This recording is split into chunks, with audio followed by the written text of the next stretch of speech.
नमस्कार दोस्तों, कैसे हो आप सब लोग। तो हमारी लास्ट क्लास में हमने मॉलिक्यूलर बेसिस ऑफ जेनेटिक्स हम कर रहे थे। मॉलिक्यूलर बेसिस ऑफ जेनेटिक्स में आज हम बात कर लेते हैं अनुलेखन के बारे में। किसके बारे में? अनुलेखन या ट्रांसक्रिप्शन। देखो अनुलेखन इससे पहले वाली जो क्लासेस है उसमें हमने जो डीएनए बना, डीएनए का रेप्लिकेशन हमने पढ़ लिया। डीएनए से डीएनए का बनना और फिर डीएनए से आरएनए का बनना। ठीक है, डीएनए से डीएनए का बनना यानी कि रेप्लिकेशन के बारे में बात कर ली। आज हम बात कर लेते हैं डीएनए से आरएनए कैसे बनेगा। तो जो प्रोसेस होती है उसको क्या बोलते हैं? ट्रांसक्रिप्शन या फिर अनुलेखन। डीएनए टेम्पलेट पर आरएनए का फॉर्मेशन होता है, वो होता है अनुलेखन या ट्रांसक्रिप्शन। डीएनए का वह भाग जो ट्रांसक्रिप्शन में भाग लेता है उसको क्या बोलते हैं? सिस्ट्रॉन कहलाता है। डीएनए का वह भाग जो ट्रांसक्रिप्शन में यानी कि अनुलेखन में जो भाग लेता है, डीएनए का भाग, उसको बोलते हैं सिस्ट्रॉन। क्या बोलते हैं? सिस्ट्रॉन बोलते हैं। डीएनए की अनुलेखन इकाई में निम्न भाग होते हैं, जैसे एक तो होता है उन्नायक यानी कि प्रमोटर, एक होती है संरचनात्मक जीन स्ट्रक्चरल जीन, और एक होता है समापक टर्मिनेटर। ठीक है, टर्मिनेटर मूवी नहीं है ये है समापक टर्मिनेटर। ठीक है, उन्नायक, प्रमोटर, स्ट्रक्चरल जीन और टर्मिनेटर। ट्रांसक्रिप्शन में भाग लेने वाले मुख्य एंजाइम आरएनए पॉलीमरेज होता है। देखो ट्रांसक्रिप्शन में जो भाग लेता है उसका जो मुख्य एंजाइम होता है वो कौन सा होता है? आरएनए पॉलीमरेज होता है। अनुलेखन की क्रियाविधि के बारे में बात करें तो अनुलेखन की क्रियाविधि में पहला जो चरण आता है वो है प्रारंभन।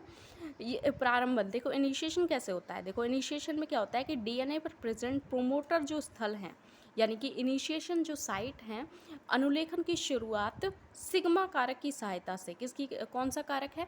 सिग्मा जो कारक है, सिग्मा कारक की सहायता से आरएनए पॉलीमरेज डीएनए के प्रोमोटर साइट की पहचान कर उससे क्या जुड़ जाता है, यानी कि सिग्मा कारक डीएनए की जो प्रोमोटर साइट होती है उससे आकर के क्या जुड़ जाता है। कौन जुड़ता है? आरएनए पॉलीमरेज की सहायता से सिग्मा कारक जुड़ जाता है। ठीक है, और देखो ये चीज़ याद में रखनी है, और यहाँ से पिछली बार बहुत बारे क्वेश्चंस बन चुके हैं। देखो नोट क्या है, प्रोकैरियोट्स में प्रारंभन बिंदु के जो प्रोकैरियोट्स होते हैं जैसे बैक्टीरिया वगैरह है, प्रोकैरियोट्स में प्रारंभन बिंदु के 10 क्षार जो होते हैं, नाइट्रोजन क्षार, 10 क्षार पहले एक 6 क्षारक का एक विशिष्ट क्रम पाया जाता है। किस में पाया जाता है? प्रोकैरियोट्स में पाया जाता है। प्रारंभन बिंदु से यानी कि इनिशिएशन जो पॉइंट होता है उससे 10 नाइट्रोजन क्षार पहले एक 6 नाइट्रोजन क्षारक का TAT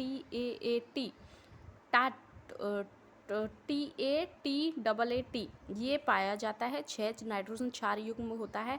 किसके बारे में? अनुलेखन में। प्रोकैरियोट्स के जो डीएनए होता है उसमें जब अनुलेखन की प्रोसेस होती है तब का है ये भाग। उसमें क्या है, प्रारंभन जो होता है पहला स्टेप, उसमें 6 क्षारक नाइट्रोजन क्षारक युक्त TAT का एक विशिष्ट क्रम पाया जाता है, उसको बोलते हैं प्रिबनाव बॉक्स। क्या बोलते हैं? प्रिबनाव बॉक्स बोलते हैं। बहुत बार क्वेश्चन पूछा गया, अभी इस तरह के क्वेश्चंस पूछे जा रहे हैं।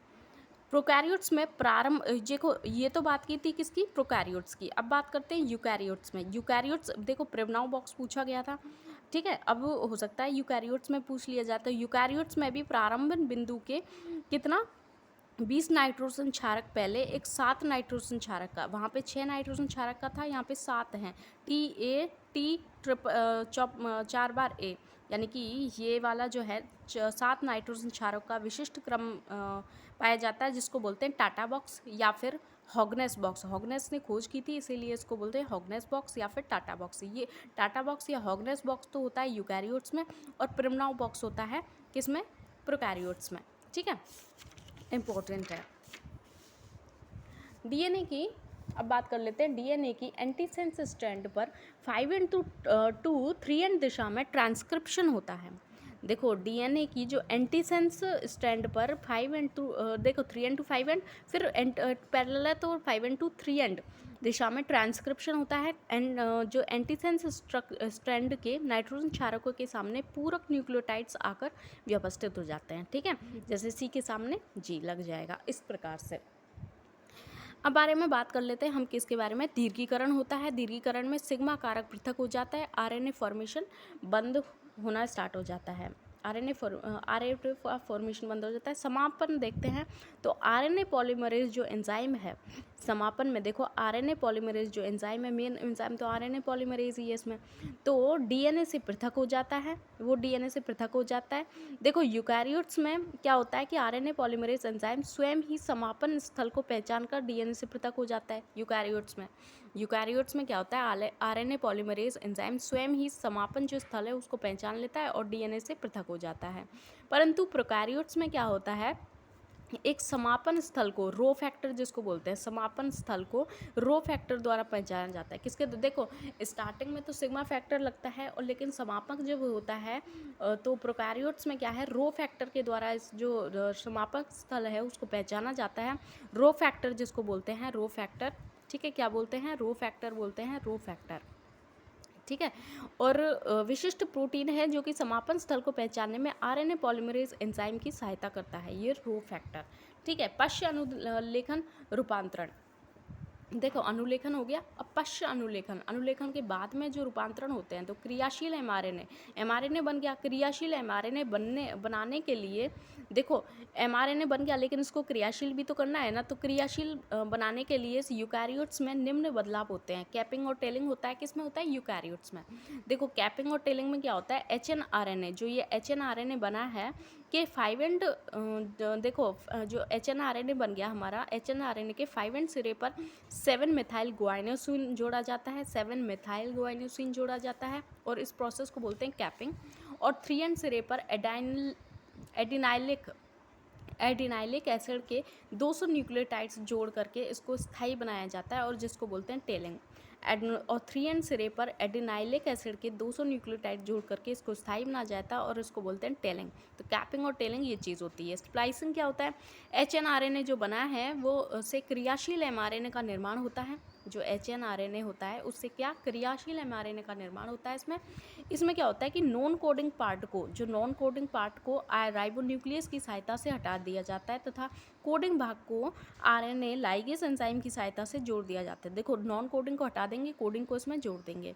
एचएनआरएनए का नॉन कोडिंग पार्ट केंद्रक में ही रह जाता है, और एचएनआरएनए का जो नॉन कोडिंग पार्ट होता है वो जो केंद्रक होता है कोशिका का, उसी में रह जाता है। केवल कोडिंग पार्ट ही केंद्रक से निकल करके साइटोप्लाज्म में आता है, और जहाँ उसका अनुवादन कहाँ पे होता है, प्रोटीन में होता है, साइटोप्लाज्म में, ठीक है। तो केंद्रक में ही छोड़ दिया जाता है नॉन कोडिंग पार्ट, इसको बोलते हैं स्प्लाइसिंग। कोडिंग और नॉन कोडिंग को अलग कर देता है ये। अब बात कर लेते हैं हम अनुवांशिक कूटों के बारे में। देखो अनुवांशिक कूट या फिर जेनेटिक कोड, देखो क्या होता है कि एमआरएनए पर में 5 एंड टू 3 एंड की दिशा में 3 लगातार न्यूक्लियोटाइड्स का क्रम होता है। ये जेनेटिक कोड हम किसको कहेंगे, अनुवांशिक कोड क्या होते हैं, एमआरएनए पर, देखो एमआरएनए बन गया हमारा, एमआरएनए पर 5 एंड टू 3 एंड की दिशा में 3 लगातार न्यूक्लियोटाइड्स का क्रम, जो प्रोटीन संश्लेषण के समय किसी विशिष्ट अमीनो एसाइल टीआरएनए को पहचानता है अथवा स्टॉप सिग्नल की तरह कार्य करता है, जेनेटिक कोड या कोडोन कहलाता है, ठीक है। 5 एंड टू 3 एंड दिशा में लगातार 3 न्यूक्लियोटाइड्स का क्रम होता है, जो कि प्रोटीन संश्लेषण के समय विशिष्ट अमीनो एसाइल टीआरएनए को पहचानता है। प्रोटीन संश्लेषण के समय क्या है, अमीनो एसाइल टीआरएनए को पहचानता है। विशिष्ट अमीनो एसाइल जो होता है, ये एंजाइम का नाम है, विशिष्ट अमीनो एसाइल क्या है, टीआरएनए को पहचानता है, ठीक है, और स्टॉप सिग्नल की तरह कार्य करता है, और जेनेटिक कोड अथवा कोडोन कहलाता है। इसको कोडोन ट्रिपलेट में होते हैं, पहली बात तो ट्रिपलेट में होता है, अर्थात 3 क्षारकों का समूह होता है। कितने क्षारकों का होता है, 3 क्षारकों का समूह होता है, जो मिलकर एक अमीनो एसिड को संकेत देता है। एक अमीनो एसिड को क्या है, संकेत देता है। 3 क्षारकों का जो समूह होता है वो एक अमीनो एसिड को संकेत देता है। इस स्थिति में 64 कोडोन्स बनते हैं। कितने बनते हैं, 64 कोडोन्स बनते हैं, जो कि 20 अमीनो एसिड्स को संकेत देते हैं, यानी कि 4 की पावर 3। देखो 3 का क्या होता है, 3 नाइट्रोजन क्षारक होते हैं, और 64 कोडोन्स होते हैं। ये 20 अमीनो एसिड्स के लिए 64 कोडोन्स होते हैं, ठीक है। ट्रिपलेट में होता है कोडोन। द अनुवांशिक कूट का लक्षण हम पढ़ लेते हैं। तो अनुवांशिक कूट के लक्षणों के बारे में बात करें तो ट्रिपलेट इन नेचर, यानी कि त्रिकोडोन होते हैं। पहली बात तो एक कोडोन 3 नाइट्रोजन क्षारकों से मिलकर के बना हुआ होता है। एक जो कोडोन होता है वो 3 नाइट्रोजन क्षारकों से मिलकर के बना हुआ होता है। जेनेटिक कोड जो होते हैं एमआरएनए में लगे सदैव जो होते हैं 5n to 3n दिशा में पढ़ा जाता है। देखो विशेषताओं से क्वेश्चन पढ़ सकता है। देखो जो जेनेटिक कोड होते हैं वो एमआरएनए में 5n to 3n दिशा में पढ़ा जाता है और तीन नाइट्रोजन क्षारकों से मिलकर बना होता है, ट्रिपलेट होते हैं ये। आनुवंशिक कूट सार्वत्रिक होता है, अर्थात सभी प्रकार के सजीवों में एक जैसा आनुवंशिक कूट ही पाया जाता है। सभी प्रकार के जो जीव होते हैं, सजीव होते हैं, उनमें आनुवंशिक कूट क्या होता है, सेम ही होता है। एक जो त्रिक कोडोन होता है वो समस्त जीवों में निश्चित अमीनो अम्ल का ही संकेत देता है। ये जो एक त्रिक कोडोन होता है वो समस्त जो जीव हैं उसमें निश्चित अमीनो एसिड्स का, जैसे कि AUG है, तो ये जो भी इसके संबंधित वो है प्रोटीन, जो अमीनो एसिड है उसको ही संकेत करेगा इस तरह से। आनुवंशिक कूट यानी कि नॉन एम्बिगुअस यानी कि असंदिग्ध क्वालिटी होती है आनुवंशिक कूट की। इसका मतलब है एक कोडोन केवल एक ही अमीनो एसिड्स के लिए होता है। इसका मतलब है कि नॉन एम्बिग्यूअस या फिर आनुवंशिक कूट असंदिग्ध होते हैं। असंदिग्ध यानी कि एक कोडोन केवल एक ही अमीनो एसिड्स के लिए ही होता है। एक अमीनो एसिड को एक कोडोन एक अमीनो एसिड को क्या कर देगा, कोड करेगा। ठीक है, कोमा विहीन होते हैं इसमें, AUGCTU इसमें कोमा विहीन होते हैं, कोमा नहीं लगाया जाता। निकटवर्ती कोडोन्स के मध्य कोई कोमा या कोई अवकाश नहीं छोड़ा जाता है। ठीक है, आनुवंशिक कूट के अपहासित या डीजनरेशन ऑफ जेनेटिक कोड, ये क्या होती है, एक अमीनो एसिड के लिए एक से ज़्यादा कोडोन्स का होना। जैसे एक अमीनो एसिड है UGG है और AUG है, AUG कोड करेगा मिथियोनिन को और UGG ट्रिप्टोफैन को कोड करता है। ठीक है, ये अपवाद है, लेकिन एक अमीनो एसिड के लिए एक से ज़्यादा कोडोन्स का होना, देखो ये तो से इसी को कोड करेंगे, ये अपवाद है, लेकिन एक अमीनो एसिड एक से ज़्यादा कोडोन्स को भी कोड कर सकता है, लेकिन एक कोडोन एक ही अमीनो एसिड को कोड करता है। ठीक है, ये दोनों डिफरेंट पॉइंट्स हैं। ये अमीनो एसिड तो क्या करता है, एक से ज़्यादा कोडोन को भी कोड कर सकता है। एक अमीनो एसिड जो होता है, जैसे ट्रिप्टोफैन है, अमीनो एसिड है ना ट्रिप्टोफैन, मिथियोनिन क्या है, अमीनो एसिड। अब ये हैं वो एक से ज़्यादा कोडोन्स एक से ज़्यादा कोडोन्स की भी हो सकते हैं ट्रिप्टोफैन, है ना। लेकिन अमीनो एसिड एक जो कोडोन होता है वो एक कोडोन एक ही उसको करेगा। अन्य बाकी अमीनो एसिड्स के लिए 2 से 6 तक कोडोन्स होते हैं। बाकी अमीनो एसिड्स के लिए 2 से 6 कोडोन्स तक होते हैं ये। ठीक है, इसके बाद बात कर लेते हैं श्रृंखला प्रारंभन कोडोन। देखो ये भी पूछ ले जाते हैं। देखो श्रृंखला को प्रारंभन करते हैं वो है AUG या GUG। श्रृंखला को प्रारंभ करते हैं एक तो AUG जो कि मिथियोनिन अमीनो एसिड को कोड करता है और GUG जो कि वेलिन अमीनो एसिड के लिए कोड करता है। GUG और AUG methionine, GUG valine acid. और श्रृंखला समापक जो कोडोन है 64 में से 3 कोडोन ऐसे हैं जो किसी भी अमीनो एसिड को संकेत नहीं देते हैं। किसी भी अमीनो एसिड को क्या करते हैं, संकेत नहीं देते हैं, जैसे कि UAG, UAA, UAG, ये 2 बार आ गया। देखो UAG और UAG, तो UAG, UAA और UGA ये 3 कोडोन है। UAG, UAA और UGA ये नॉनसेंस कोडोन्स या स्टॉप कोडोन्स इनको कहा जाता है। ठीक है, ये हमने बात की किसकी, ट्रांसक्रिप्शन के लिए हमने बात कर ली है। ट्रांसक्रिप्शन के बाद अब कितना बचा है टॉपिक, हाँ ये ट्रांसलेशन के बारे में बात कर लेते हैं। अनुवादन का मतलब mRNA बन गया अभी हमारा, HNRNA से mRNA बन गया, mRNA से प्रोटीन का बनना। देखो पहले द्विगुणन यानी कि DNA से DNA बना, जिसको रेप्लिकेशन कहा वो पढ़ लिया। उसके बाद रेप्लिकेशन के बाद DNA से mRNA बन गया। mRNA जो कि अभी हमने बात की थी, DNA से mRNA का बनना, ट्रांसक्रिप्शन। ठीक है, अनुलेखन। और अब बात कर लेते हैं अनुवादन या ट्रांसलेशन, यानी कि mRNA बन गया, mRNA से अब प्रोटीन बनाएंगे। तो mRNA से प्रोटीन या polypeptide chain of amino acids, protein क्या होती है, पॉलीपेप्टाइड चेन होती है अमीनो एसिड्स की, उसका बनना ही क्या कहलाता है, ट्रांसलेशन कहलाता है, अनुवादन कहलाता है। इसमें क्या होता है, पॉलीपेप्टाइड श्रृंखला का पहले प्रारंभन होता है। देखो इस प्रक्रिया में राइबोसोम की दोनों उप इकाइयाँ जो होती हैं tRNA, mRNA तथा कुछ प्रारंभक कारक भाग लेते हैं। इस प्रक्रिया में राइबोसोम की दोनों उप इकाइयाँ भी इसमें भाग लेती हैं। पॉलीपेप्टाइड श्रृंखला का प्रारंभन होता है पहले। इसमें क्या होता है कि प्रोकैरियोट्स में एसडी सीक्वेंस होता है। एसडी सीक्वेंस यानी कि शाइन डेलगार्नो सीक्वेंस, ये इससे भी क्वेश्चन पूछा गया है। देखो प्रोकैरियोट्स जो होते हैं, किसमें, प्रोकैरियोट्स में एसडी सीक्वेंस होता है शाइन डेलगार्नो सीक्वेंस जिसको बोलते हैं, की सहायता से एमआरएनए राइबोसोम की 30S वाली छोटी उपइकाई, 30S वाली जो छोटी उपइकाई को पहचानता है। एमआरएनए राइबोसोम की छोटी उपइकाई जो कि 30S होती है उसको पहचानता है। एमआरएनए के प्रारंभिक कोडोन जो होते हैं AUG के 4 से 12 नाइट्रोजन क्षारक पहले 8 नाइट्रोजन क्षारकों का बना हुआ विशिष्ट क्रम जिसे SD क्रम या शाइन डेलगार्नो क्रम कहते हैं। ये क्या करता है, 30S छोटी उपइकाई होती है राइबोसोम की, उसको पहचानने का काम करता है। SD सीक्वेंस होता है, ये क्या होता है, जो प्रारंभन कोडोन होता है AUG के 4 से 12 नाइट्रोजन क्षारक पहले, प्रारंभिक कोडोन के 4 से 12 जो नाइट्रोजन क्षारक पहले एक 8 नाइट्रोजन क्षारकों का एक विशिष्ट क्रम होता है। 8 नाइट्रोजन क्षारकों का विशिष्ट क्रम पाया जाता है प्रोकैरियोट्स में, उसको बोलते हैं SD क्रम। और ये पाया जाता है किस प्रोसेस के दौरान, ये पाया जाता है अनुवादन के दौरान, ट्रांसलेशन के दौरान। हमने किसकी बात की, प्रोबनॉव बॉक्स की बात की थी प्रोकैरियोट्स में, जबकि यहाँ पे हमने बात की है अनुवादन में SD क्रम की, शाइन डेलगार्नो सीक्वेंस की। ये इंपॉर्टेंट है, याद रख लेना।